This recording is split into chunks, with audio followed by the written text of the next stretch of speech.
Kaliwang ka, pre? Hindi, kakanan na. Mahirap na. Nakiusap niya ako, ayaw pa rin. Ah, gano'n? Binasa ka?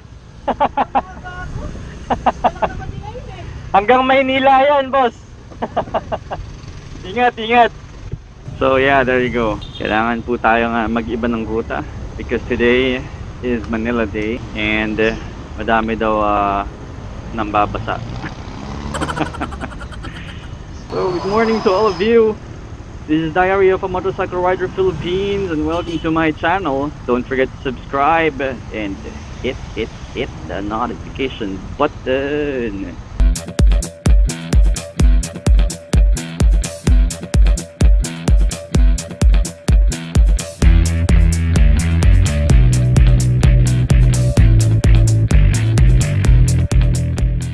Good morning! Aray! Yeah boy! So ayun, nakikita ko na sila, no?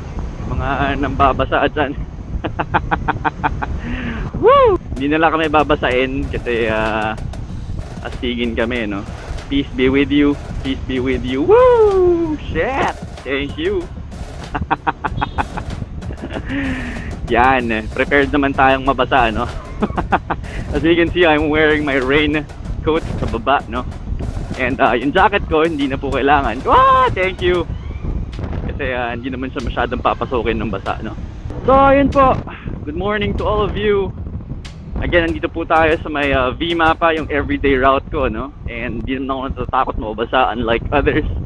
Pero iniwasan ko lang yung San Juan kasi sobrang traffic po kanina as you did see there.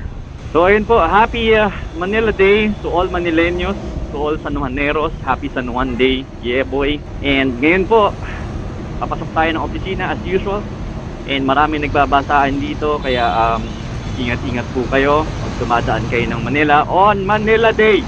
Okay lang yan, ganyan talaga sa Maynila, no? So ayun, Stig, tatakot na po sila dahil hindi sila prepared for this. Tayo po ay medyo prepared, no? And hindi tayo naglinis ng motor natin today because yeah, dahil siguradong babasain nila tayo, no? Yeah, walang nababasa sa akin ng corny. Ang corny! Basahin nyo ako. That's it for today. Dadaling ko lang po kayo sa aking opisina habang binabasa tayo ng mga tao dito. At ipapakita ko lang sa inyo most likely kung anong mangyayari, no? Stig yan. Thank you. Woo! Ang corny. Pinapatakan lang ako. Oh gosh. What the hell? What the hell? It was at this moment that he knew. He fucked up. Yeah! Surprise, motherfucker! Woohoo! Stig. Ayun. So, naramdaman ko na po yung tubig sa loob ng katawan ko. At siguradong basa na po yung t-shirt ko, no? Pero okay lang kasi it's on one day. So I'm kind of celebrating it with them. So yeah, again, happy Manila Day and happy San Juan Day. Stig! Woo! Stig yung mga yon. Ayan, basang-basa na po ako, no? So yeah, it's okay lang. A lot of people are telling me not to pass by Manila.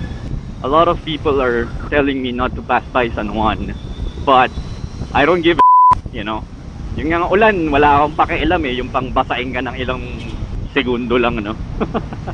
And it's kind of celebrating it with your fellow Manilenyos and San Juanero. Yes. And if I could celebrate it more with them by throwing water, yes. I would have done it. Unfortunately, it's a weekday, it's a Monday today, and wala po tayong magagawa kundi pumasok sa ating trabaho, no? But most of them are students. Most of them are, you know, I don't know what work do they have.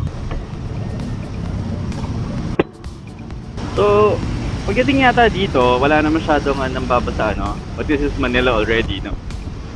So, most likely sa San Juan lang po talaga yun uso dahil it's the Wattah San Juan Day, they call it, no? Wattah Days, no? So, water and what a day. So, for all of you guys, who lives in San Juan, alam mo yun, huwag kayong sasama yung loob nyo pag nabasa kayo. It's part of their celebration, part of our celebration at San Juanero. And yung mga dumadaan po dyan, you know what to expect today, I'm sure, because we've been doing it for decades, no? I hope you guys enjoyed my video, and don't forget to subscribe and notify yourselves. And yun lamang po, I will end the video here because I don't think may mambabasa pa po, no? So thank you for watching my diary, the diary of a motorcycle rider, Philippines, from the bottom of my heart. Maraming salamat po sa inyong lahat. And wag po kayo magsasawa sa kakapanood ng videos ko. Yeah? There you go. Ride safe. Babush.